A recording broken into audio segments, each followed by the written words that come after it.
Oh, we're waving at the screen. Excellent. So I just like to welcome everybody to the first Global Café of the 2025-2026 academic year.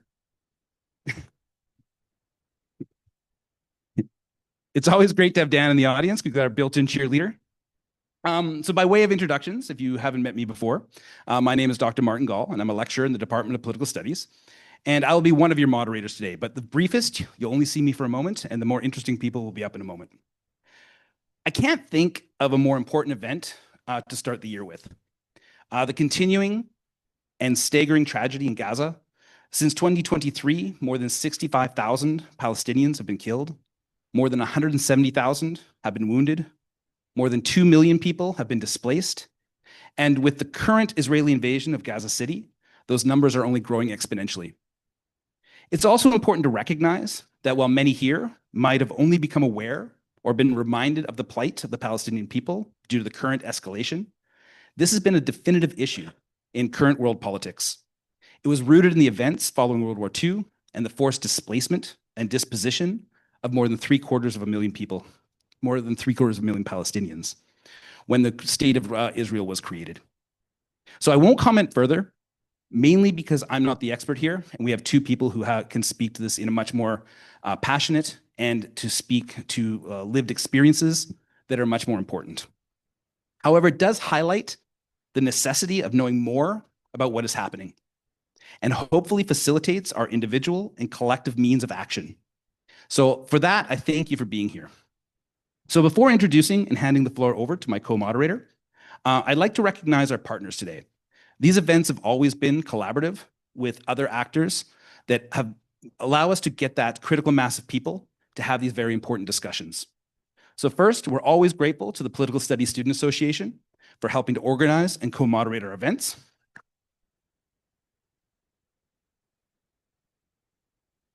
Second, we truly appreciate our ongoing collaboration with Canadian International Council. This event falls squarely within the CIC's mandate to inform the public about world events and to think about Canada's place within them. The CIC hosts upwards of a dozen events per year to engage with important issues and generate conversations about them. So if you're interested, I highly recommend you look for more information to thecic.org. Finally, and most importantly, this event would not have happened without the support and the efforts of the Saskatchewan Council for International Cooperation.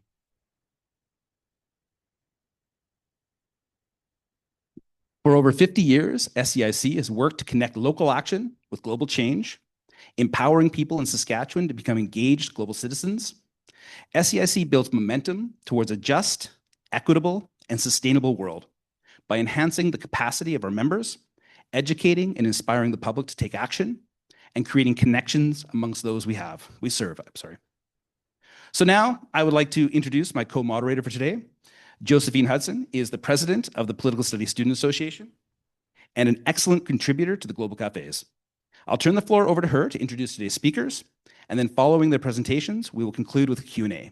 So just thank you very much for being here today. Josephine?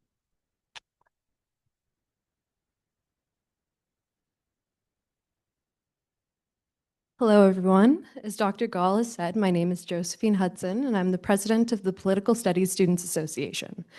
The PSSA is a nonpartisan student group dedicated to building a diverse and inclusive community by organizing events that encourage meaningful political dialogue. In collaboration with Professor Gall and the Political Studies Department, I help moderate these global cafes to foster insightful conversations about international issues. With that, it is my great pleasure to introduce our panelists for tonight's Global Cafe. Fares Akram is a Palestinian journalist who has covered the Gaza Strip for nearly 2 decades. Main topics included the intra-Palestinian conflict, the Israeli blockade on the territory, 4 major wars, and countless smaller cross-border skirmishes. In addition to the conflict news, he dug deep to highlight and uncover stories of resilience and the bright sides of life amid endless challenges. In 2021, he moved to Canada to join his family and settled in Hamilton, splitting his time between Gaza and Ontario. He worked for 9 years as the Associated Press correspondent in Gaza and is currently covering the ongoing war from afar on a freelance basis. Our second panelist is Avi Lewis. Avi Lewis is an activist, filmmaker, and educator. He spent his career advocating for economic, social, and climate justice. His 30-plus years in journalism have spanned directing and producing theatrically released documentaries to hosting and reporting for TV networks worldwide, telling powerful stories of people engaged in social justice movements. In 2015, Avi co-authored the LEAP Manifesto, which upended the climate conversation in that year's federal elections. In 2017, he co-founded The Leap, a grassroots climate organization launched to upend our collective response to the crisis of climate, inequality, and racism.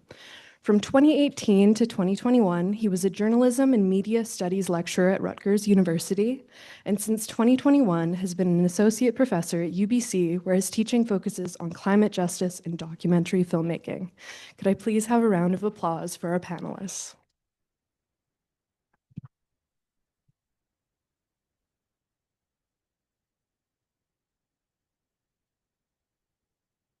Do I need to? Okay. Hello, everybody. Thank you for having me here. Let me again introduce myself. My name is Fares Akram, and I'm from the Gaza Strip, and I'm here to talk about Gaza and share my perspective for you. Before I start, let's draw a little bit of comparison, and please don't consider it offending. Let's imagine, the Gaza is 1.5, I mean, 1.5 larger than the city of Saskatoon, but its population is 7 times higher. Imagine how the situation is when you are suddenly surrounded by tanks with mortar and artillery shells falling. I won't say in every inch, but I will say in every block and neighborhood. When the fighter jets drop heavy bombs from the air and non-stop. When the population are flee from a place to a place, they leave their homes at a short notice, and sometimes, and in many cases, they can't even leave their homes. They get killed. The houses get bombed when they are inside, and they are buried under the rubble. So far, we have, in addition to the 65,000 people who were killed in Gaza, we have about 10,000 people who are still missing, literally buried under the rubble. Imagine for almost for 2 years, students don't go to their school. People don't have electricity, don't have food. They are starving. And in parts of the Gaza Strip, especially in the north, in Gaza City, the UN declared famine. So I speak with my friends, my colleagues, my family in Gaza. I still have my grandmother there, my aunts, my uncles, my cousins. I speak with them on a daily basis. Sometimes, or in many times, they were hungry, starving.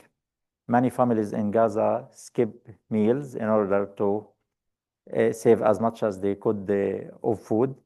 And many of them are sleeping in tents, the tents that don't protect you from the flying shrapnel of when there is a bombing nearby. I mean, if there was a bombing, an airstrike here, if you are in your house, you would suffer from the concussion, but the shrapnel will not penetrate through the walls and concrete walls. But in the tents, many people die simply from shrapnel that pierce through the tarpaulin or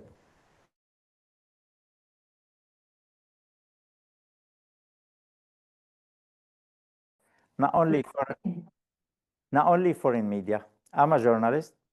I was preparing to go there to Gaza when the war started, but as a Palestinian, I'm not allowed to go.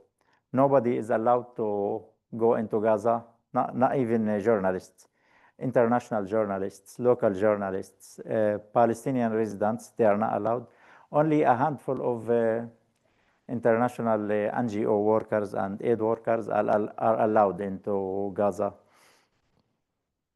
I speak to my colleagues, my journalists. they are also victims. They tell the stories of the people, and they themselves suffer the most. They suffer from hunger. They suffer from scrambling to find shelter for their families, as Israel now is pushing into Gaza City and asking the people to go to the south and center of the Gaza Strip, claiming this is a safe place, which, while in fact the airstrikes are also happening there, and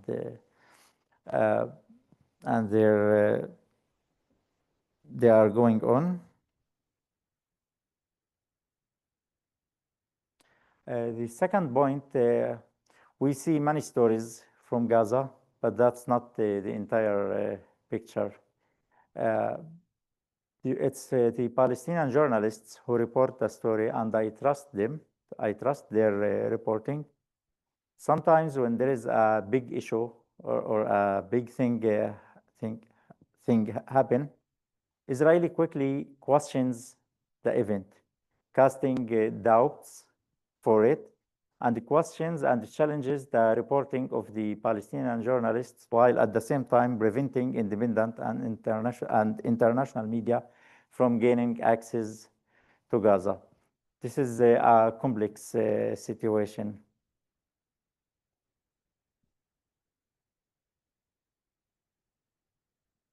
In addition to that, the journalists are also targeted in Gaza.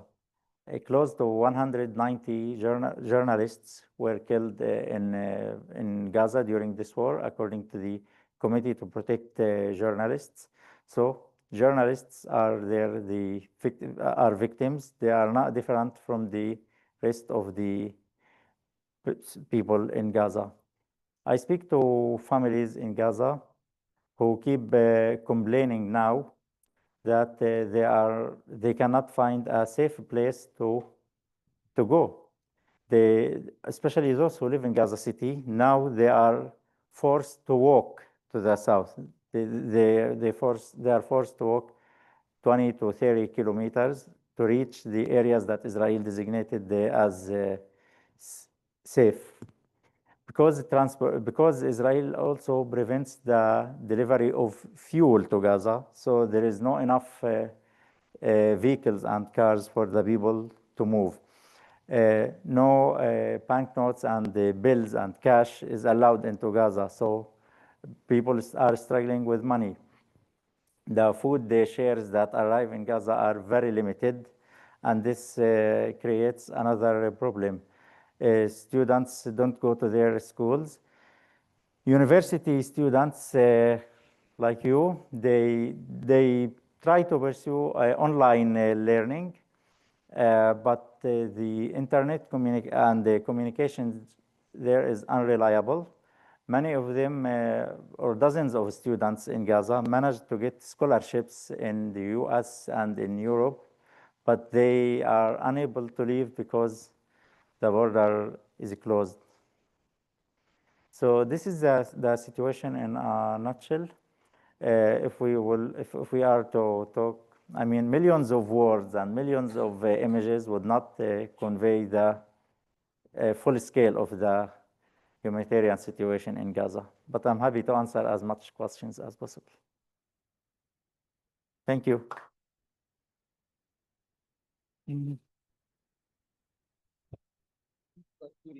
So do Avi first, and then. Yeah, let's. Well, thank you very much for. It's rare to be able to hear someone who has witnessed firsthand and has such vast experience of the tragedies that make it real for us. And again, I hope and I see a lot of our students and faculty and others are deeply invested in this and have been for a long time. And I hope maybe we have some good questions for you at the very end as well. So we're going to switch to Avi, who's going to give another perspective, and then we will open it up to Q&A for everybody at the very end.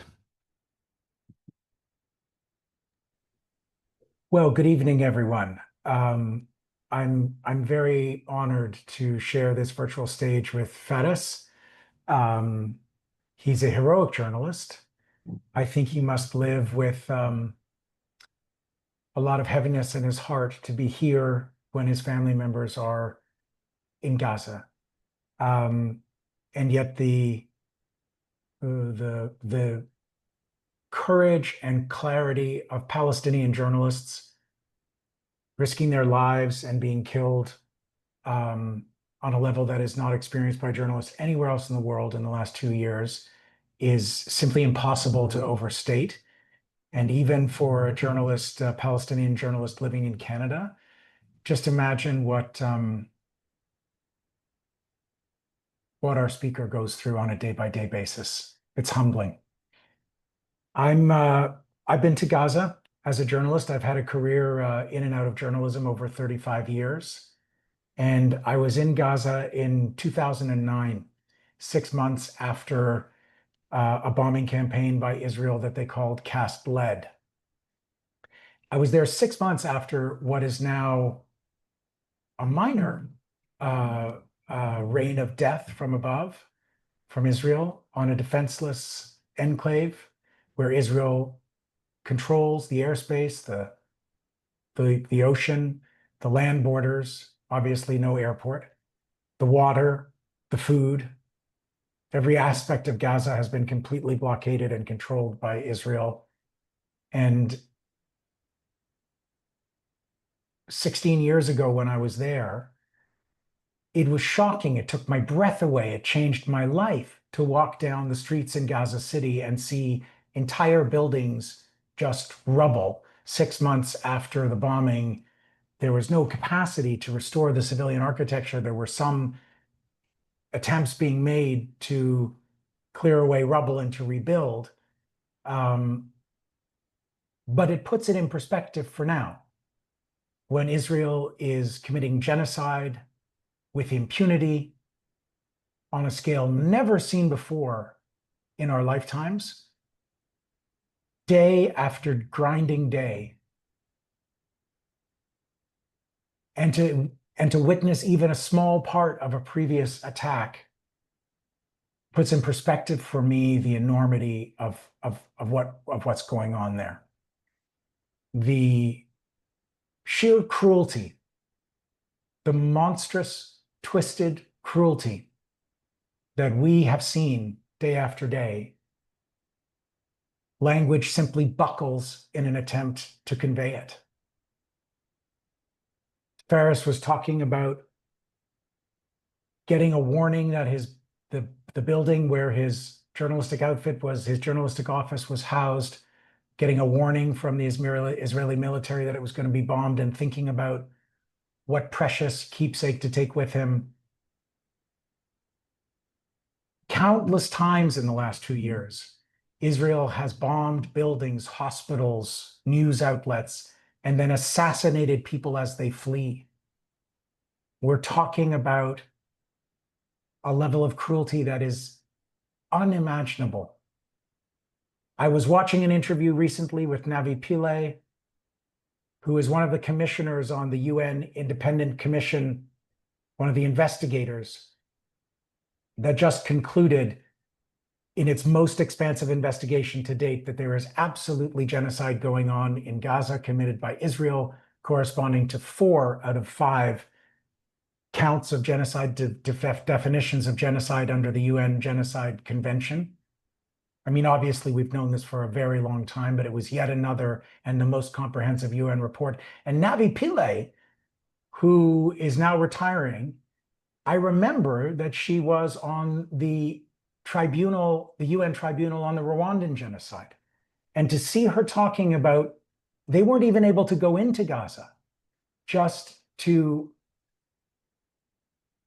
do an investigation based on reports from a distance.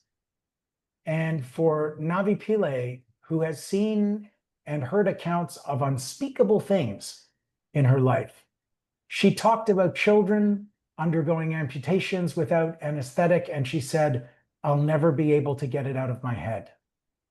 She talked about the targeting of a building that has a fertility clinic inside it, embryos, precious embryos saved by Palestinian families, the targeting of that building, the attempt to assassinate the future of a people, is a crime that breaks your brain to try to understand it. And to see this experienced UN investigator at a loss for words at these sites, which are not among the most horrible, but simply daily facts of life during the last 2 years of genocide, was really shocking and moving. We've seen reports, credible reports, irrefutable reports from doctor after doctor, surgeon after surgeon that has traveled to Gaza to work in emergency medicine and talked about, I remember some months ago watching a documentary that just interviewed American doctors who had returned to the United States and talked about the number of single gunshot wounds that killed people who had obviously been assassinated by snipers. More recently, on Democracy Now!, I just saw a testimony from a US military doctor. She had done tours of Iraq and Afghanistan. She had worked in Honduras and other places in the middle of conflicts. She could not describe the depths of her shock at what she had seen. It was like nothing she had ever seen, and she reported, as many others have reported, the sheer number of children murdered with a single gunshot to the head. What do we do with this information? I'm a Jewish person. I didn't begin life as an anti-Zionist Jewish person, but I certainly am one now. Tonight is the second night of the Jewish New Year, Rosh Hashanah, when we dip apples in honey to pray for a sweet new year to come. At my family's dinner table last night, we looked around each other and we didn't have to say anything. Sweetness has been chased from the world with what's being done in our name.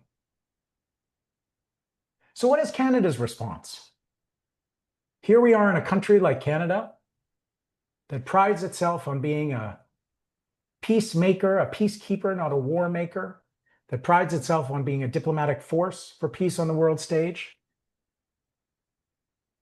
I watched our Prime Minister yesterday, while symbolically and very shallowly recognizing the state of Palestine at the beginning of the UN General Assembly, something that was the result of a lot of activism and pressure on the government of Canada. I don't want to diminish it. At the same time, it was accompanied by ridiculous conditions about Palestine accepting a two-state solution, things that make absolutely no sense when whole cities are being erased. Rafah is gone, it's rubble. Gaza City is being demolished and erased from the face of the earth as we speak. Hundreds of thousands of people are on what an Israeli newspaper put on its front page, calling a death march. And what is the Canadian Prime Minister's response to this moment? He repeats a cute little phrase that he made up, being interviewed by CNN's Christian Amanpour recently. He repeated it yesterday, that the Palestinian state must be a Zionist Palestinian state. Is this a time to be cute, Mr. Prime Minister? What does that even mean? The crimes committed against the Palestinian people through the political ideology of Zionism, which appears to require the erasure of an entire people in order to have an ethnically defined Jewish state. You want Palestinians to call their state that? What? The only thing that I am not going to make excuses. I can't make any sense of it. The callousness of Canada's crocodile tears and hollow words must break the heart of every Canadian of decency in this country today. I'm just shocked. So what ought we to do as Canada? Canada is a relatively small player on the international stage, and yet there is so much that we could be doing. We could impose a real arms embargo, which the Liberal government has promised again and again to do, and again it's revealed to be a lie, to not be true, for there still to be arms flowing to and from Israel from Canada, bullets, other military hardware. We can impose a real arms embargo, but that's like just the very tip of the iceberg.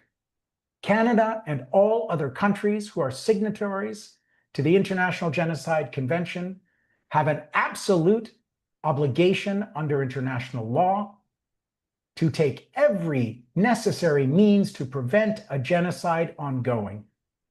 The whole world knows what's happening, and a country like Canada ought to use every economic and diplomatic tool at our disposal to break the impunity of Israel and the United States committing this genocide, which means cutting economic relations, canceling trade deals, diplomatically isolating the state of Israel as a pariah nation, as a rogue state, embarked on a crime against humanity with the kind of impunity we have never seen before.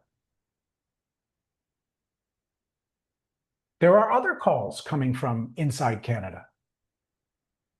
I was just on the website of Labor for Palestine today, which is a national organization of trade unionists who believe in the liberation of Palestine and the fundamental human rights of all people, and are calling on Canada to take real action along the lines that I've indicated. But more specifically, as trade unionists, Labor for Palestine is calling for Canadian trade union federations, including the Canadian Labour Congress, to embark on a policy of hot cargo, which is what trade unions around the world, including here in Canada, enacted against apartheid in South Africa, where they declare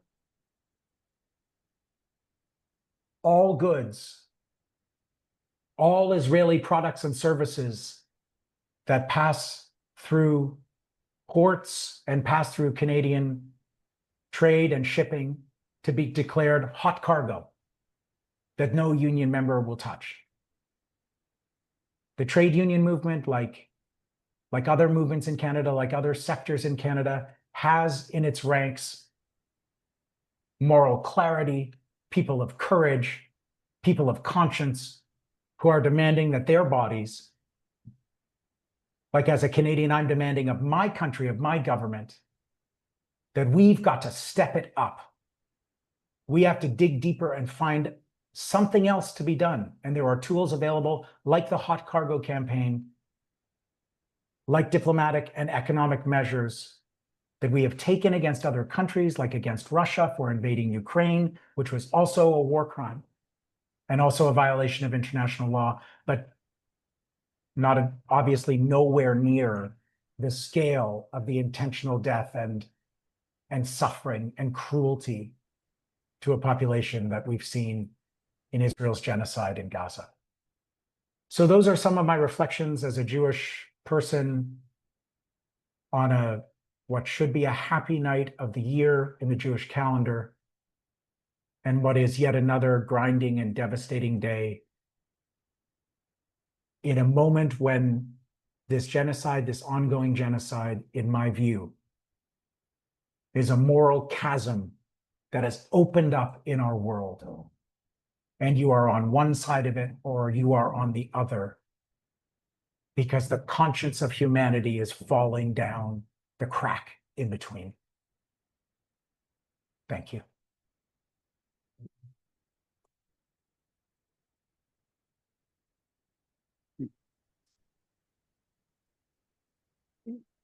I'd like to thank both of our presenters for very powerful speeches, both for personal insight and the broader view, especially for us as Canadians, on what we could or should or ought to be doing. At this time, I would like to invite Fares back up and we will open up with some questions from the audience. Josephine will have the second mic, so she can bring it around to you so we can hear it through the Zoom. And maybe I'll just abuse my position really quickly while we're waiting. Both of you kind of hinted that, well, actually were made explicit, that this conflict is different than those that came beforehand. And I'm just wondering if you'd like to speak to that a little bit, like why is this such a different conflict? Why is this such a disruption from the past, and why is it so monumental now? Yeah, I'd like to add something. What makes also this round of war different, not from any other previous round of war in Gaza, but in the recent wars, is that the population of the Gaza Strip have no way out for safety, or all the crossings are closed. The population are trapped in the Gaza Strip. And as Israel controls nearly 80% of the Gaza Strip, most of the 2 million people in Gaza are pushed into an ever-shrinking small territory, which is 20% of the territory. In the war in Syria and Ukraine, many countries, in Syria, for example, the neighboring countries like Jordan and Turkey and even Iraq, they opened their border to receive the influx of civilians who are fleeing the civil war and the fighting there. But that's not the case in Gaza.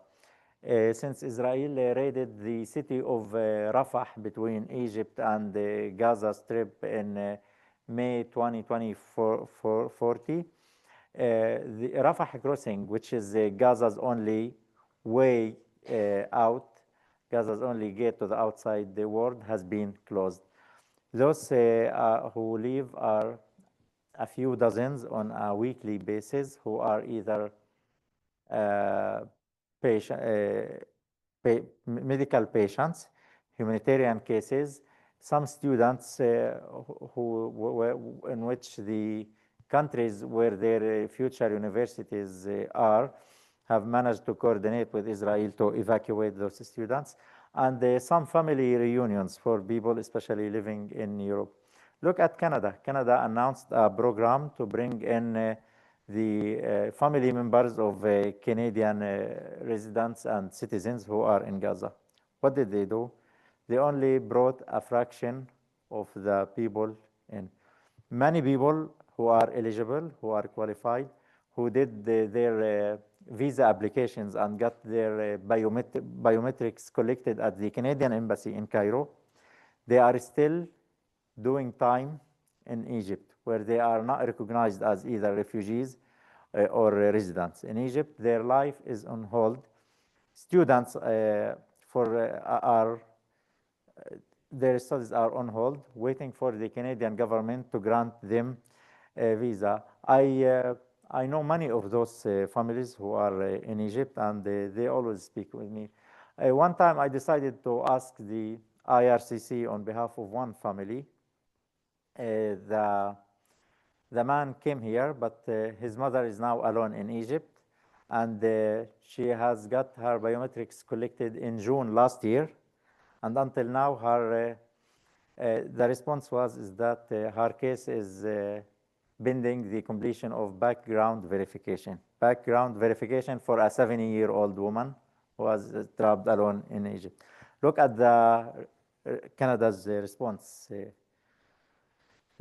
that point. The last point I also would like to mention here is that as we talk about the 65,000 people who were killed directly, those are the people who were killed directly by shrapnel and rockets and bullets. There are tens of thousands of more people who were killed directly because of the war, but not from the bullets and the shrapnel. And they are not included in the death toll. Those are the people who had the underlying health conditions, and they died because they were unable to get their treatment, because most of the hospitals in the Gaza Strip are not functioning. Those who do dialysis, for example, they were unable to go to get their weekly dialysis session completed. People who rely on medicine to control the hypertension and blood pressure. They are not able to get them. Many pregnant women deliver birth and the newborns die because of lack of screening and care in advance, and also nutrition. So that's also that's where some points I would like to highlight. Yeah, I'm happy to answer questions. Thank you very much. Avi, did you want to add anything? Yeah, I think again in the international dimension, there are many unique features of this genocide. First of all, there is the bald fact that Netanyahu is trying to stay out of his corruption trial.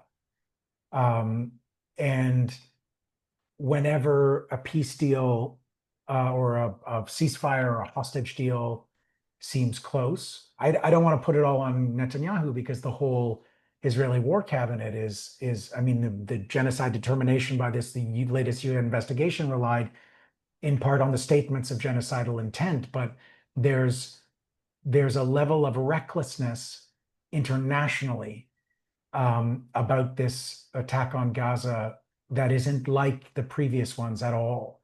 There was a time just 2 weeks ago when Israel attacked 6 countries in 72 hours. Multiple times now, Israel has assassinated extrajudicial assassinations in other countries. They've assassinated the negotiating figures, the Hamas people who were negotiating the deal. That's happened not just once or twice, it's happened multiple times. They've attacked Iran. They've attacked Yemen. There was the attack in Qatar. And they are doing their best to destabilize the region, because the genocide can continue in the chaos and randomness and incoherence of the surreal Trump era. And they have the backing of the United States. They've certainly pushed it further under Trump than they ever did under Democrats.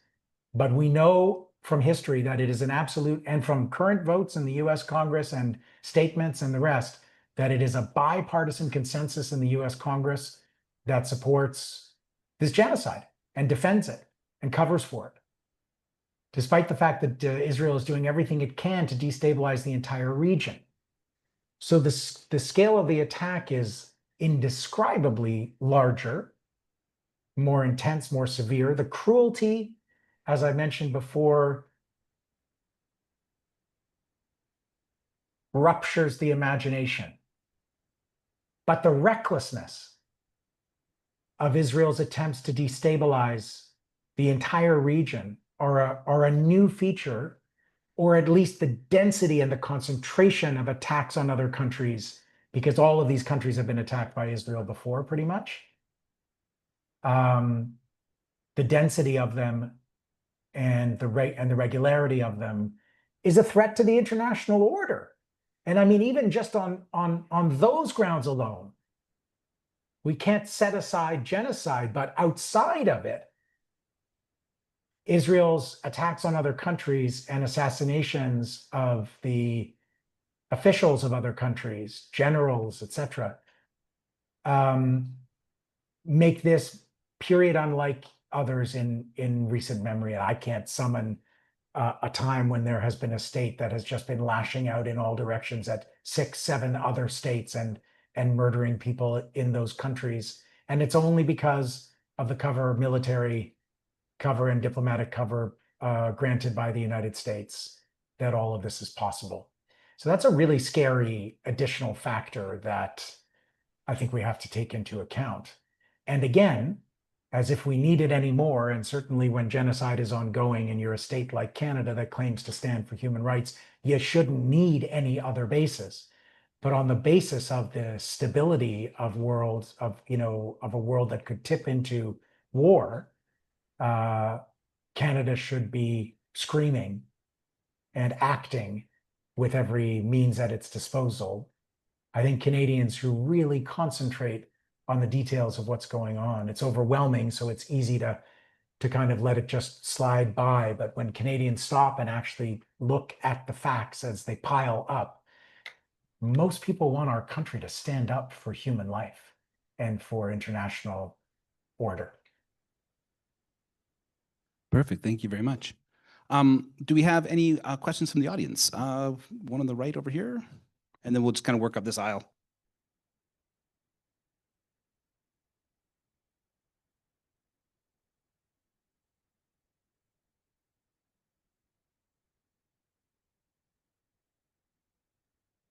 Hello? Okay, very. Okay, yeah, so this could be for both of you guys, but I'm kind of wondering if Zionism is like an Israel-wide movement per se, or if it more so just exists in the current government and war cabinet. Say, for instance, the current Netanyahu government was ousted or not elected again or something like that. If a new government came in, perhaps, what is the public stance on the current events in Gaza? Because it seems like to me that the current regime has sort of a propaganda machine a little bit, and people in the region may be desensitized, or maybe they don't know the truth about the issue. So I'm wondering what you guys think about that. Thank you. Let's hear from Avi. Sure, Avi, do you want to take that one? Yeah, Fares, I'll be interested to know what you think of this. I'm not an expert on Israel, on Israeli affairs. I don't read Hebrew. I don't keep track of Israeli news, and I'm not an expert on Zionism. I believe that Zionism is not one thing. It's definitely not one thing. There are many interpretations of Zionism. It means different things to different people. And I think it's impossible to say, is everyone in Israel Zionist, as if that would explain whether or not another government would do the same thing. These are matters of speculation. And I don't think there's any, clear way to answer that. But I will say that while the actions of this particular government are extreme, and they were a reaction, excuse me, to the attacks of October 7th, which were shocking and horrific in their own right. I don't believe at this point in history they bear any comparison to the genocide that has happened since. But remember how this went down. This government was the most extreme, most racist government in Israeli history. And the attacks of October 7th clearly gave them, I remember thinking, how is Israel going to respond to this? And I don't think anyone could imagine that 2 years later, the wholesale murder, starvation, murder of starving people, use of starvation as a weapon of war, all of the cruelties that we've talked about, nobody could have imagined that it would go on for 2 years without ceasing. But so we are in an extraordinary period where we've lost the laws of gravity and our ability to orient ourselves in this horrific landscape. But this is not the first time that Israel has attacked people from the air who have no defenses, who are controlled by Israel and have been for a very long time. Israel has already had periods where they counted the calories that were allowed in for each Gazan citizen in terms of food. So there is a continuity from other governments in many, many, many years since the siege of Gaza began. Yeah. And so I don't think we can say that it's only this government. If this government simply changes, it'll go away. And one other point is simply that Israel has long had an apartheid system, a legal framework, an institutional system that grants different rights to people based on their ethnicity. And that is not acceptable under international law. And that system, the separation barrier, the apartheid wall, the checkpoints, the humiliation, the administrative detention, the generations of Palestinian leaders who have been held without charge, the torture in Israeli jails. There have been crimes committed by this state for decades. And while none of them were as intense as this 2-year period, they are all violations of international law, and there is continuity as well as something completely new. I guess that's the best I can respond. Yeah, let's not forget that the 4 previous wars in Gaza were launched with Netanyahu. I mean, in the last 3 wars was prime minister, but it was a different government. But with the formation and component of construction of this government, things are worse. Let's look at 2 things. First of all, let's look at the West Bank. There is no Hamas in the West Bank, no October 7 in the West Bank, but the settlements continue to grow and expand rapidly.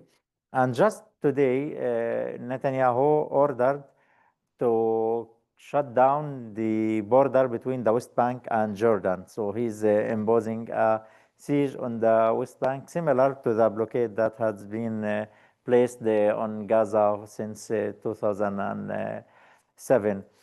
The other thing is that according to many analysts and observers and reports, Netanyahu favored the continuity of his coalition rather than agreeing in some phases to a ceasefire deal with Gaza in order to prevent the coalition from collapsing, because some of the most extreme members of the government used to threaten to withdraw from the coalition if Netanyahu went ahead and agreed to a ceasefire offer regarding Gaza. Thank you. Thank you both very much.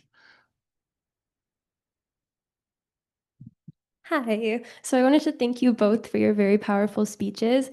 My question is mainly for Avi. So I am also Jewish, and I'm wondering how you think Jews can best advocate against the genocide, both within their communities and beyond. Should Jewish advocacy take on a different form from other types? And do we have a special role in challenging claims of anti-Semitism that are used to dismiss pro-Palestinian advocacy? Thank you. Thank you. What's your name? Oh.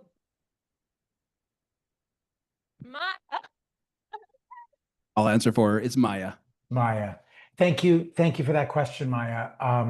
I do believe that Jews have a special responsibility to speak up against this genocide.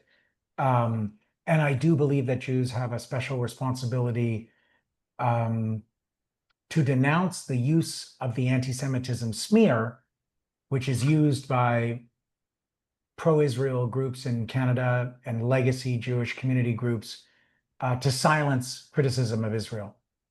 And we have a special responsibility as Jews to stand up because this is being done in our name. Netanyahu and his government and the state of Israel have long invoked the rationale for the apartheid system, the occupation of Palestine, as a way of creating a Jewish state where all Jews in the world can be safe. Obviously, it's the most dangerous place in the world for Jews, and obviously, the behavior of the state of Israel over the last 80 years, and not just, or 8 decades, but particularly in the last 2 years, is making life much more dangerous for Jewish people around the world. When the state of Israel commits genocide while telling the world that they're doing it so that there can be a safe place for all Jews, they endanger us all, and they weaponize our identity as cover for their crimes. And so that gives us a special responsibility to stand up. And I am proud to say that whether it's Jewish Voice for Peace in the United States, groups like Jews Against Genocide and Independent Jewish Voices in Canada, the Jewish Faculty Network, of which I'm a member, there are more and more Jewish people around the world who are stepping up and saying, not in our name. And I think that is a very important thing. But I think everybody has to ask themselves in their humanity how they can support Palestinians and the Palestinian demand for freedom from these horrific crimes and for dignity and human rights and a safe place of their own in Palestine. So in a way, it's a common human obligation. And in a way, Jews have, I think, a special obligation because we are having a fight in our own community. And there are lots of people in the Jewish community who are still defending Israel and denying genocide. And as a people on whom a genocide was visited by the Nazis, we ought to know. And it's so painful to see a genocide being committed in the name of a people that was a victim of genocide. But it also means that we're supposed to have some expertise on this subject. And so we have to use our credibility in that way.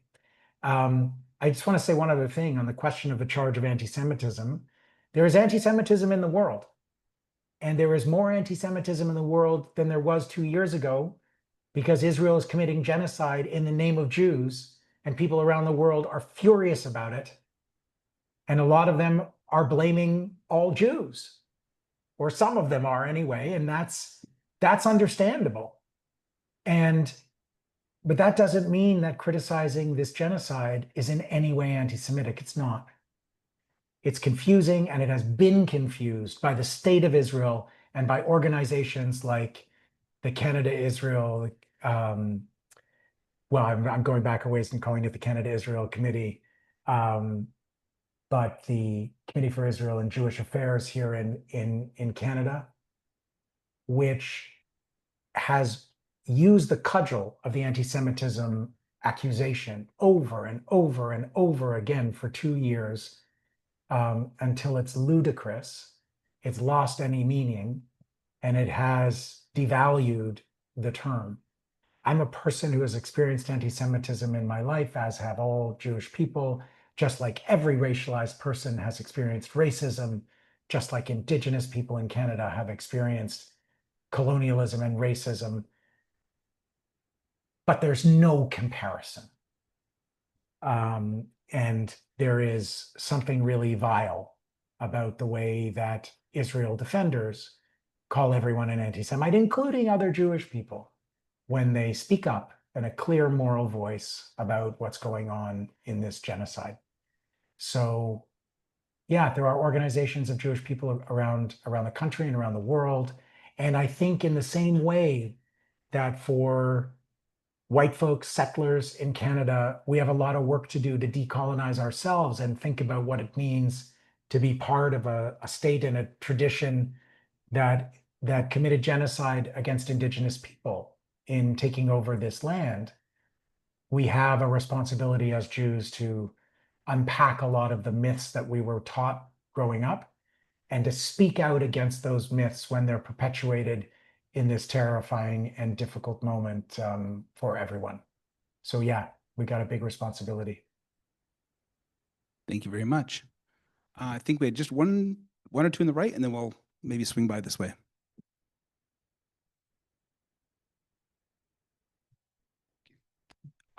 Thank you. So you had mentioned that the Canadian government tends not to like do what they say they're going to. So you meant the example of, I think, like an arms embargo or some other policy you had mentioned. So what is one policy you would recommend we as students or just people in general look forward to that the Canadian government could potentially implement? And how best do you think we as students could push such an effective policy to become a reality? Thank you.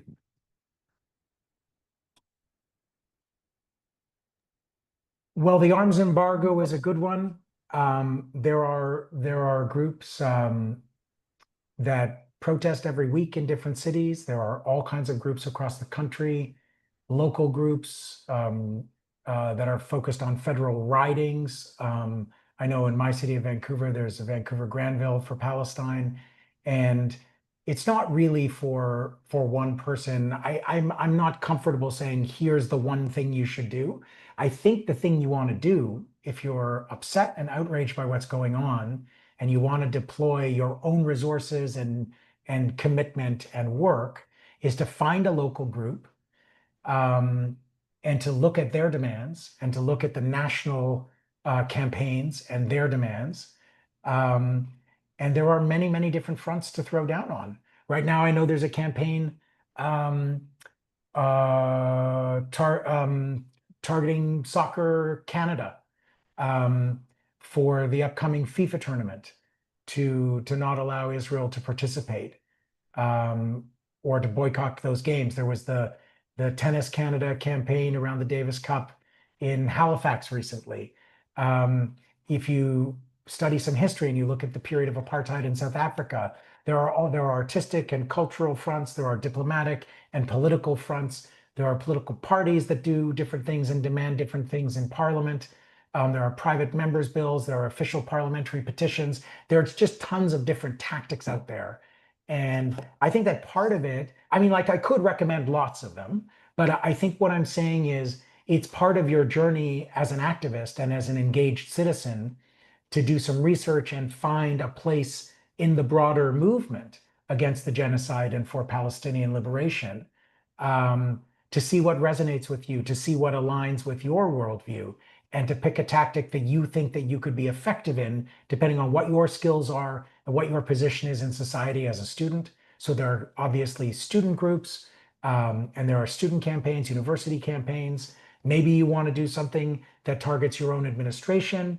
There are divestment campaigns going on many campuses across the country. I know at UBC, where I teach, there has been a long struggle to get UBC to divest, and the administration keeps refusing to take it on. And so then there are elections to the University Senate and the other governing bodies, and people run candidates to try to get onto that body and shift the balance of the votes on that body to get our institution to embrace a policy of divestment from companies that are complicit in Israel's apartheid system and genocide. So there are fronts everywhere. And if this is an intro to activism, it'll teach you a lot about the many different tactics and strategies and movements that exist in the activist world. And I wouldn't want to deprive you of that by like sort of giving you instructions from where I'm sitting, behind my screen, which is not a cop-out. It's like I'm excited for the question, and I really think I'm going to use these words gently, but you should do your own research, and not like do your own research about bleach as a cure for COVID, but do your own research as in find a movement and plug yourself in. Yeah. If I could As, pivot that question really yeah. quickly, how can we support Palestinian Canadians and those that are suffering the trauma as Can I well? comment on it? As a resident from Gaza, or as someone from Gaza, I would say continue to speak up and dig deeper into the situation, and you will find many ways you can help. For example, you may pressure your universities to grant more scholarships to qualified Gazans, and pressure the government to help them coordinate their departure, because the departure for scholarship is also a mean of survival. I think Canada has a relationship and diplomatic relationship with Israel and can do the necessary coordination and work to evacuate the students. You may help students in Gaza fill out forms and applications for scholarship. You may talk to them, hear their stories, and tell and speak up of their stories. Thank you.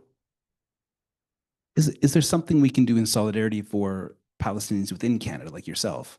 Because it has to be deeply traumatic as well, witnessing what's happening and seeing that lack of action. I would say, yeah, just ask the government to fulfill its obligations and commitments. They said they are taking in, I think, 5,000 applications for Gazans who can come to Canada because they have family members here, and they only brought in a fraction of those people into Canada and left the others.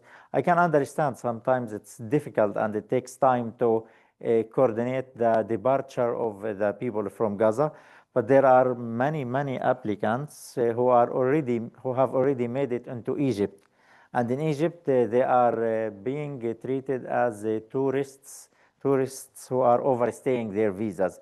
They don't have residency. They can't get their children enrolled in government schools. They can't open a bank account. They cannot work because they are They are not residents there. And the Canadian government left them just in an endless game of wait.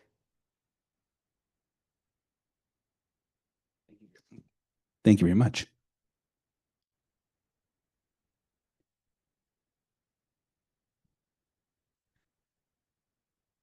All right, thank you so much for your answers. This question was for Fares.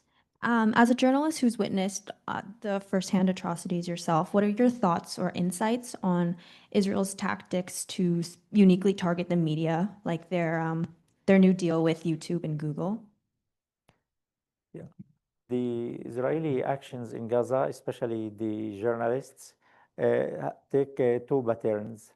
Sometimes the first pattern is that journalists are killed just for being in the place. They are not directly hit, but because the nature of the Israeli attacks these days on this war are not precise. If there is a legitimate target, they would not focus, use the precision weapons to target the target.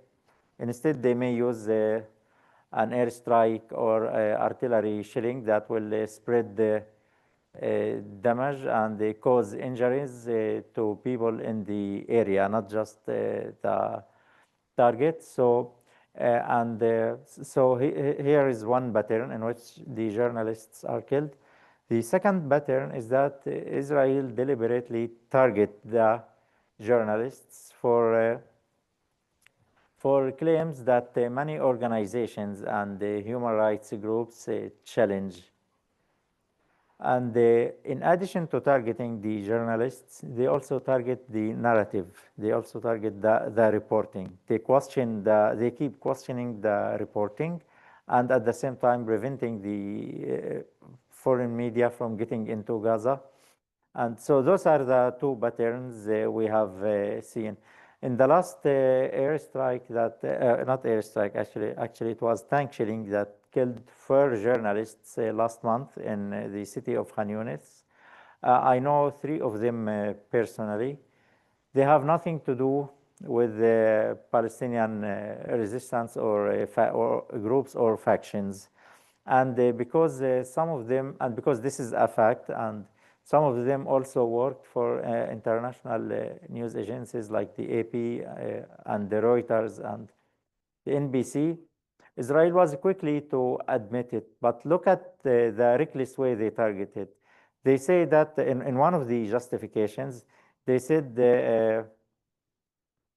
that one camera was suspicious. Simply, it's sunny and hot there, so this cameraman put a carpet, a small rug on the camera to protect it from sun. This was a justification. But how you are striking a group of journalists in a hospital, in the roof of the hospital, with artillery shells that are known to spread the shrapnel in a large area and lead to certain casualties. This makes us wonder about the intention behind these killings and the targeting of journalists. Thank you very much for sharing.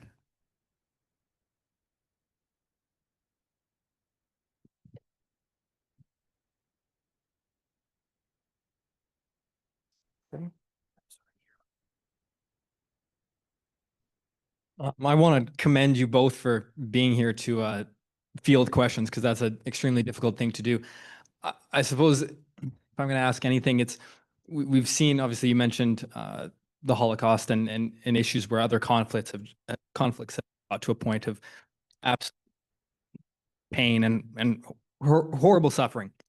Do you foresee that the rest of the world will come to a point of going to war to protect Palestinian people, or will we just spend the rest of our lives mourning people in the Palestinians the same way we have with Holocaust survivors or First Nations in Canada? Either of you can answer. Thanks. You wanna go ahead, Avi? Why don't you go first, Ferris? I've got something I see. Because actually, no, I'm expert on Gaza, but in the world relationships, that's a difficult question for me. Uh, but away from the world, let's look at the world that is closer to Gaza, the Arab world, the neighboring country. They did nothing to help Gaza that much. They tried, yeah. But when Israel did a simple thing, simply when they took Rafah and they closed the Rafah border crossing for Egypt, for example, that was it. Khalas, that's it. The crossing is closed. That's it. No more effort or work or pressure to get it open and to get the aid delivered.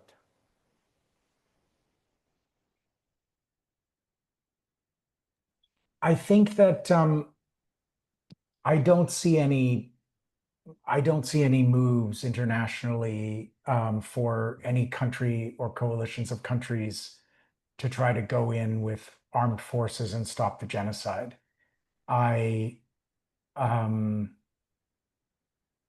I think when you talk about the implications of a crime against humanity this large, it's more that we need to talk more about the fact that what happens in Gaza is not staying in Gaza.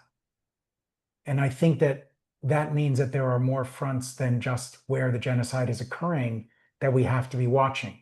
The United States has started to bomb boats coming from Venezuela. It's unclear whether they're just fishing boats or whether they're what the United States claims.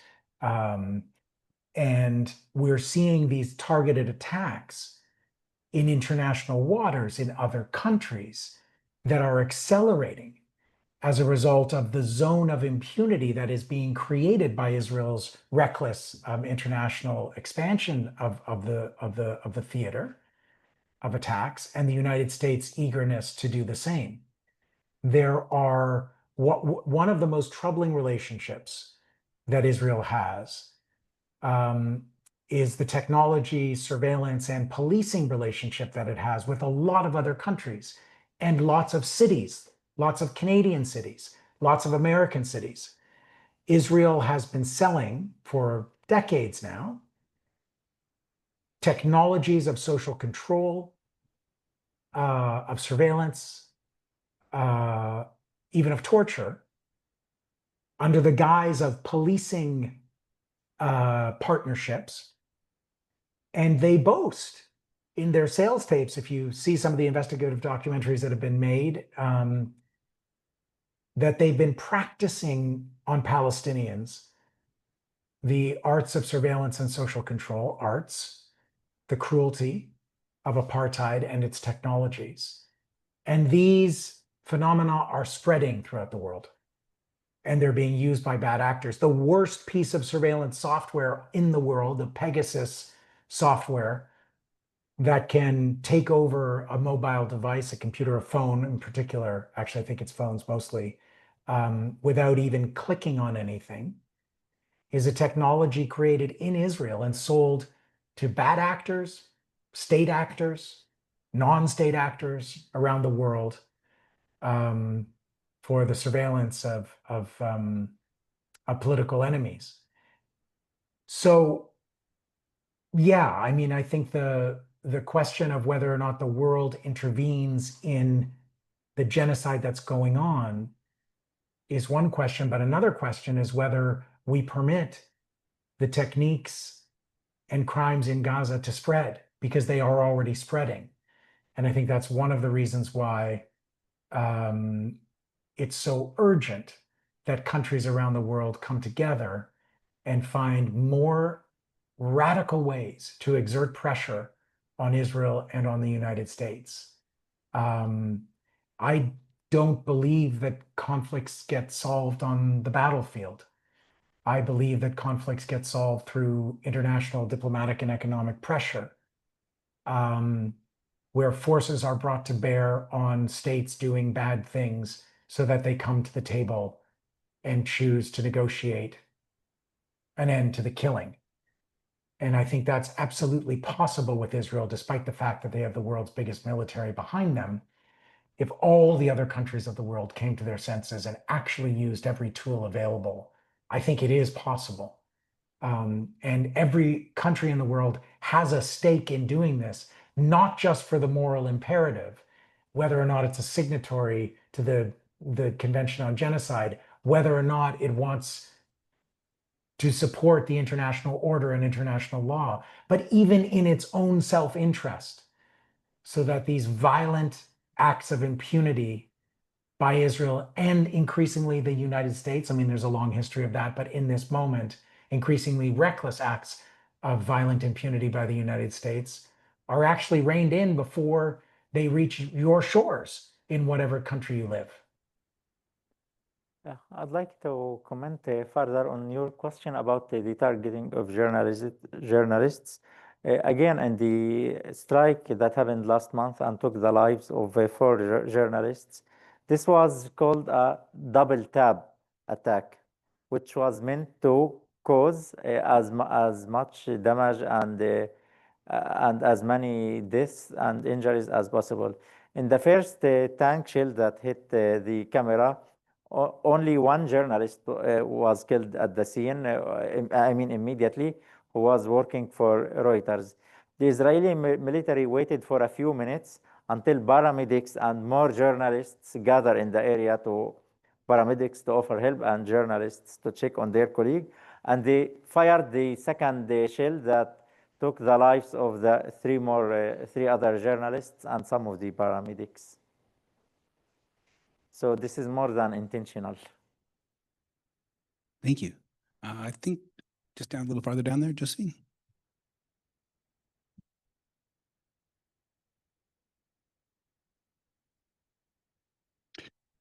I had a question for Fares. I'm just wondering, what do you feel about one of the hardest things is watching the Arab countries and their reaction or lack of reaction, and in fact, trying to cozy up to Israel. Why do you think the Arab countries are so complicit in the genocide and wanting to actually normalize relationships with Israel?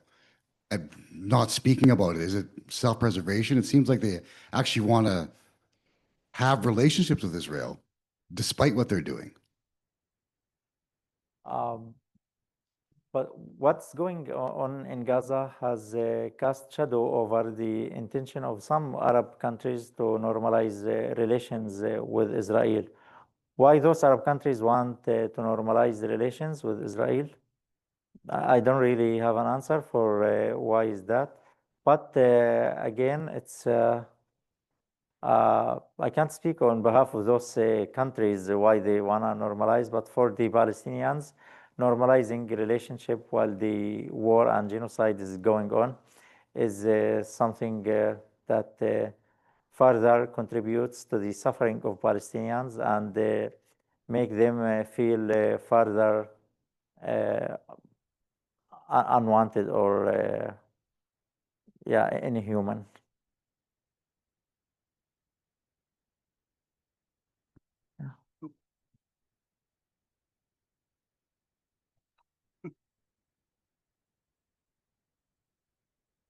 Hello? Okay. Thank you for the. Oh, it's not. Okay. Yeah, it's working now. Thank you for the lecture. It was really such an important topic regarding what's happening in Palestine. It's very distraught and disheartening that this has been happening for 2 years now.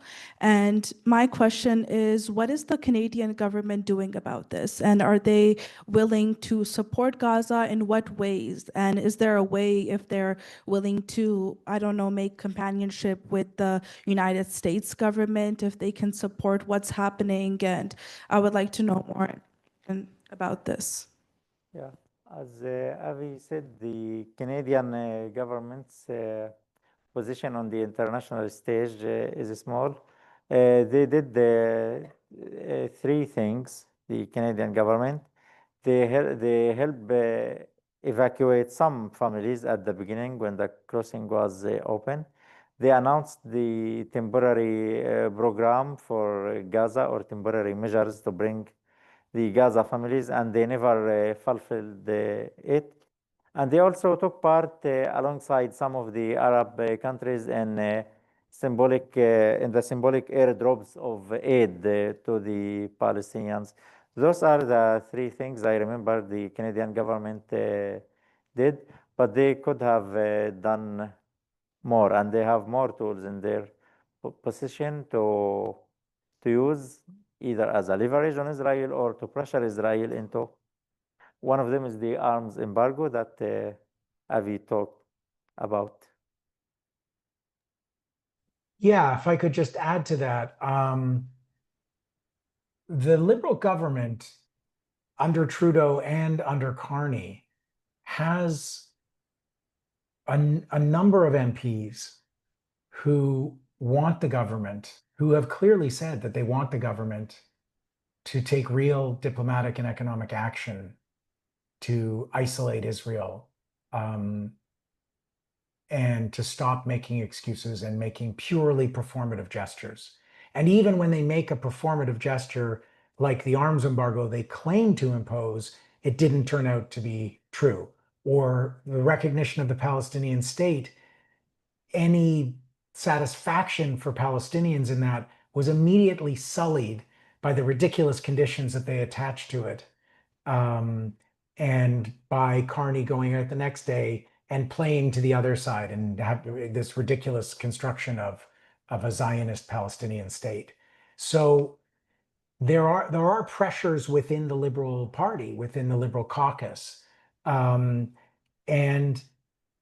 when the caucus rose up to get rid of Justin Trudeau, there were a number of MPs who were also getting closer to speaking out about Palestine. I don't know where that's gone.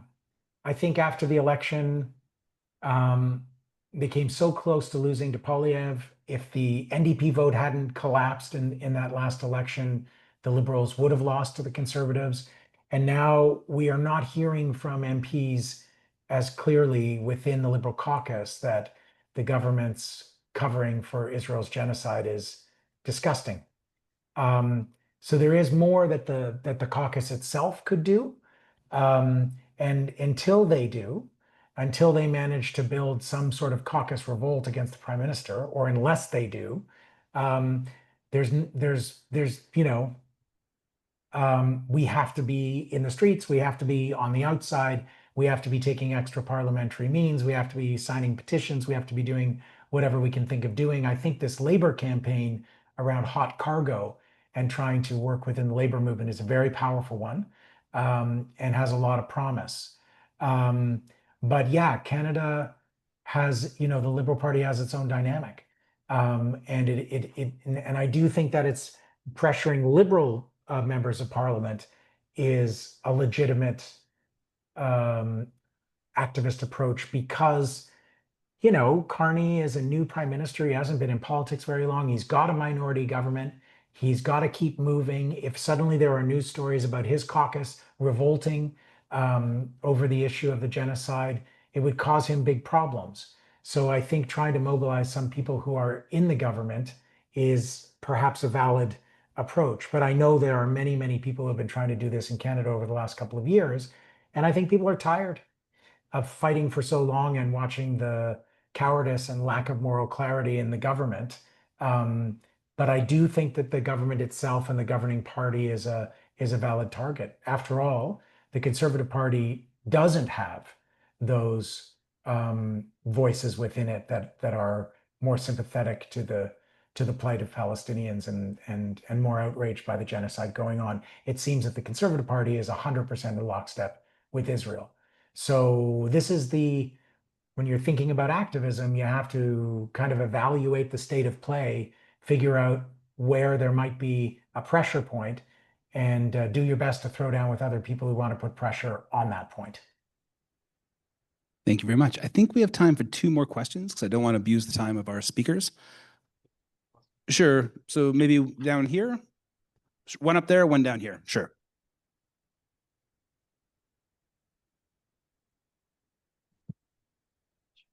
Thanks.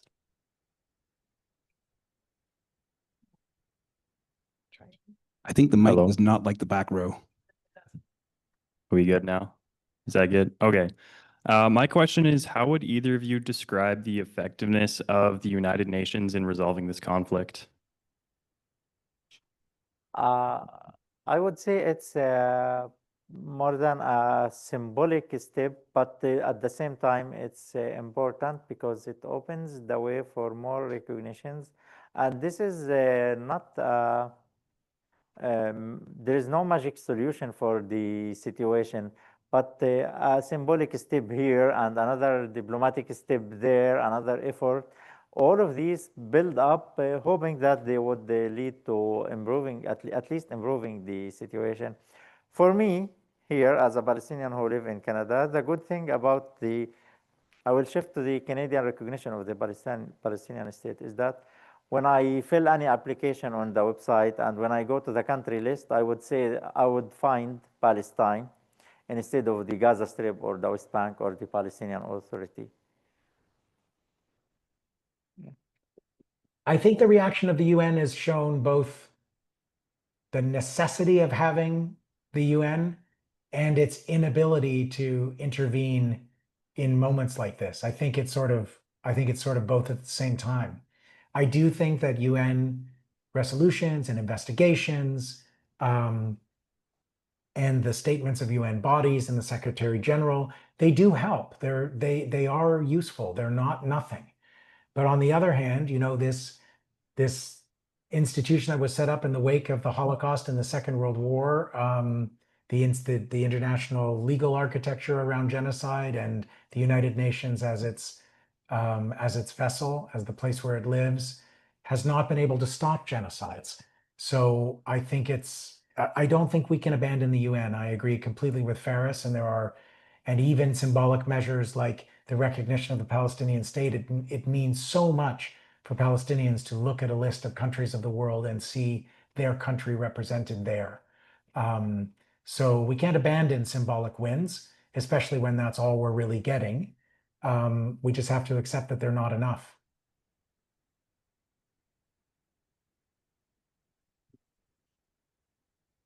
Last question, no pressure. I had a much more peaceful question, but listening to you guys talk, I've kind of decided to draw a parallel with myself, and I'm from Ukraine. My name is Demid. Ukraine has a long history of militant movements for freedom and sovereignty, not unlike Hamas. And Russia and Israel are regional bullies who always poke at these young, like politically active, usually males, who are ready to fight. And then in response, they just multiply the violence by 10 and enact it upon the whole population instead of just these particular individuals. But as we see today through the new General Assembly of UN, states are largely more and more recognizing the statehood of Palestine, but they both keep tooting the horn of the two-state solution between Palestine and Israel, and B, fail to recognize that these militant states are, I wrote down some regional powers that act like rabid dogs and need to be defanged and cannot be peacefully negotiated with. If tomorrow this seemingly univocal to the UN two-state solution comes to power, and there is two separate states of Israel and Palestine, that Israel seems to agree with but never honor. A question to Avi would be what kind of institution do you think need to be installed within the state of Israel to prevent these continued provocations and conflict from the side of Israel? And as the Ukrainian, we say, like, how do we cure this Russism in the brains of Russians? And to Fares, my question is, well, first and foremost, I recognize that myself and many Ukrainians do not have the capacity, do not have the heart to forgive Russians ever, probably, or like in the next 100 years. do you think if the two-state solution as proposed by the UN is implemented, will there be a change of pace for who Palestinians are allowed to choose as government? Thank you. I'll be quick because we're at time. I've said publicly before that in my view, the two-state solution is dead, and Israel put a bullet in its head with this genocide. If it was ever alive before, I can't imagine it now. But as for the day after question, what institution, what mechanism, what sort of arrangement between states, I don't think we can talk about that right now when there's a genocide going on. When there's a genocide going on, there is an absolute obligation on all people, on all governments to stop the genocide. And even if we were able to stop the genocide tomorrow, there would still be an apartheid system in Israel, Palestine, and you have to dismantle an apartheid system before you can have a state with human rights for all. And then if those two things are done, the people who live there have to be empowered and supported to come to some sort of agreement about what a state looks like and how many there are. But I don't think it's for people on the outside to impose solutions. I think that's been a root of the problem, colonial imposition of arbitrary borders and support of colonial powers for regional actors. And so for me, the next day questions are always, we stop the genocide, we dismantle apartheid, and then we let the people in the region decide if there's anything left to decide. But I don't think we decide for them, and I don't think we can talk about it now.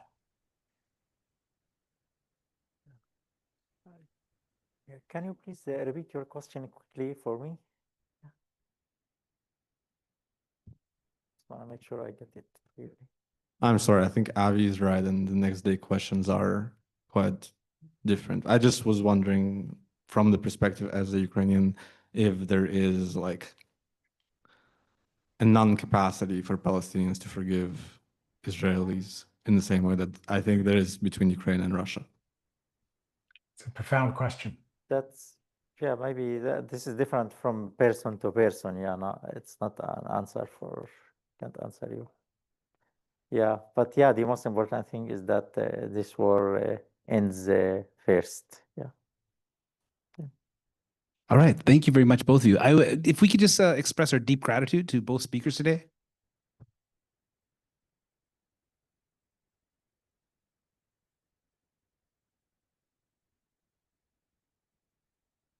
Thank you. Thank you.